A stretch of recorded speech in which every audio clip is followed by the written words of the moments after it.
खालिस्तान की मांग पहली बार 1940 में सामने आया था। मुस्लिम लीग के लाहौर घोषणा पत्र के जवाब में डॉक्टर वीर सिंह भट्टी ने पैम्फलेट पर इसका इस्तेमाल किया था।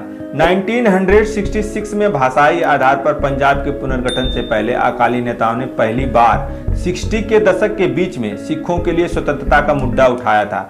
क्या है खालिस्तान, किसे कहते हैं खालिस्तान और कौन है खालिस्तानी?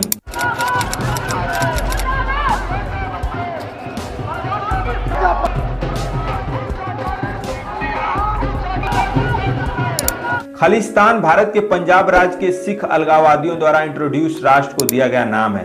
अलगाववाद की एक व्यापक परिभाषा है। यह किसी बड़े समूह से सांस्कृतिक, जाति, आदिवासी, धार्मिक, नस्ली, सरकारी या लैंगिक अलगाव की स्थिति की मांग है। जो लोग देश के किसी हिस्से को उससे अलग करना चाहते हैं उन्हें अलगाववादी कहा जाता है।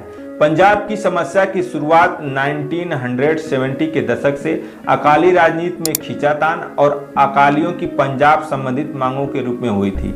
1973 और 1978 में अकाली दल ने आनंदपुर साहिब प्रस्ताव पारित किया। इस मूल प्रस्ताव में सुझाया गया था कि भारत की केंद्र सरकार का केवल रक्षा, विदेश नीति, संचार और मुद्रा पर अधिकार हो, जबकि उनके विषयों पर राज्यों को पूर्ण अधिकार हो और वे भारत के उत्तरी क्षेत्र में अपनी स्वतंत्रता चाहते थे। उनकी मांग थी कि चंडीगढ़ केवल पंजाब का ही राजधानी हो। पंजाबी भाषा क्षेत्र में पंजाब में शामिल किए जाएं। पानी के मुद्दे पर सर्वोच्च न्यायालय की राय ली जाए। नहरों के हेडवर्क्स और पनबिजली बनाने के मूलभूत ढांचे पर प्रबंधन पंजाब के पास हो।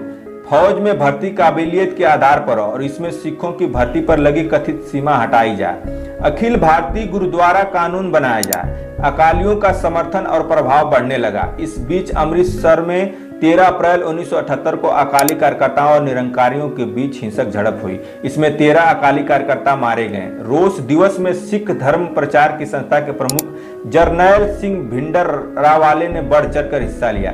इस घटना को पंजाब में चरमपंथ की शुरुआत के रूप में देखा जाता है।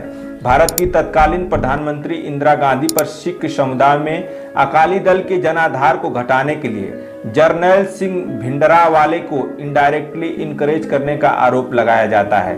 अकाली दल भारत की राजनीतिक मुख्य धारा में रहकर पंजाब और सिखों की मांगों की बात कर रहा था, लेकिन उसका रवैया ढुलमुल माना जाता है।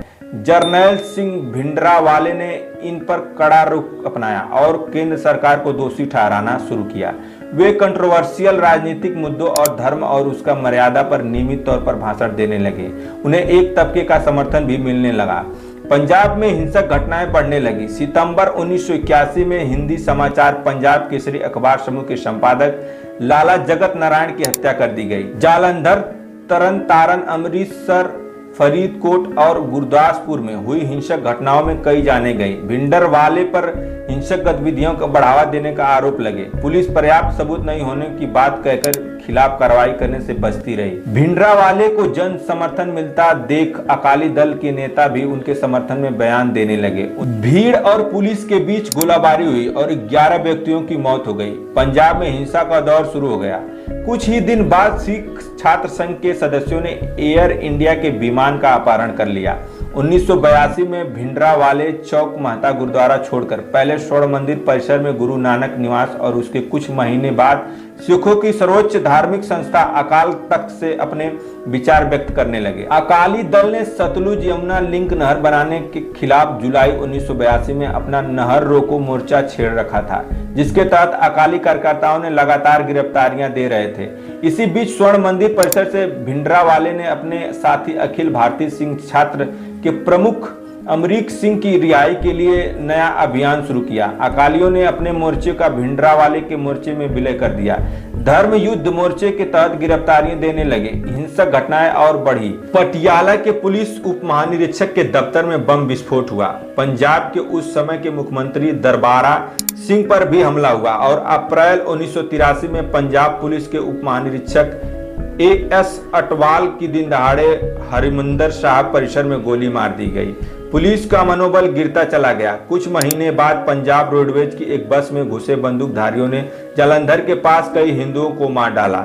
इंदिरा गांधी सरकार ने पंजाब में दरबारा सिंह की कांग्रेस सरकार को बर्खास्त कर दिया और राष्ट्रपति शासन लागू कर दिया, लेकिन पंजाब की स्थिति बिगड़ती गई।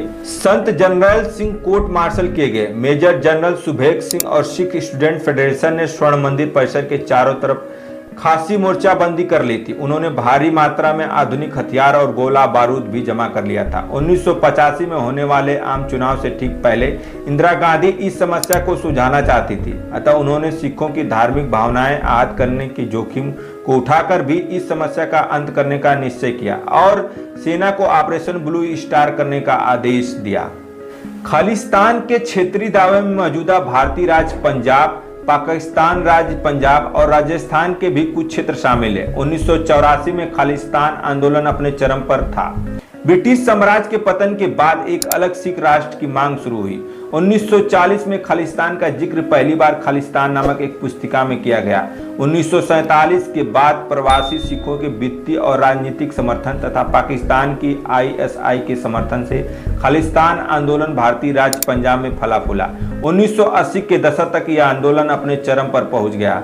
जगजीत सिंह चौहान के अनुसार 1971 भारत पाकिस्तान युद्ध के बाद पाकिस्तानी प्रधानमंत्री जुल्फिकार अली भुट्टो ने जगजीत सिंह चौहान के साथ अपनी बातचीत के दौरान खालिस्तान बनाने में मदद का प्रस्ताव रखा था। 1984 के दशक में उग्रवाद की शुरुआत हुई, 1995 तक चला। इस उग्रवाद को कुचलने के लिए भारत सरकार और सेना ने operation blue star, operation wood rose, operation black thunder 1 तथा ऑपरेशन ब्लैक थंडर 2 चलाए। ऑपरेशन ब्लू स्टार में क्या हुआ था? ऑपरेशन ब्लू स्टार भारतीय सेना द्वारा 3 से 6 जून 1984 को अमृतसर, पंजाब, भारत स्थित हरमिंदर साहिब परिसर को खालिस्तान समर्थक जरनैल सिंह भिंडरावाले और उनके समर्थकों से मुक्त कराने के लिए चलाया गया अभियान था। पंजाब में भिंडरावाले के नेतृत्व में अलगाववादी ताकतें सख्त हो रही थी, जिन्हें पाकिस्तान से समर्थन मिल रहा था। इन कार्रवाइयों से उग्रवाद तो बहुत ही हद तक खत्म हो गया, पर इनमें से कई आम नागरिक की जानें गईं। भारतीय सेना पर मानवाधिकार उल्लंघन के आरोप भी लगे।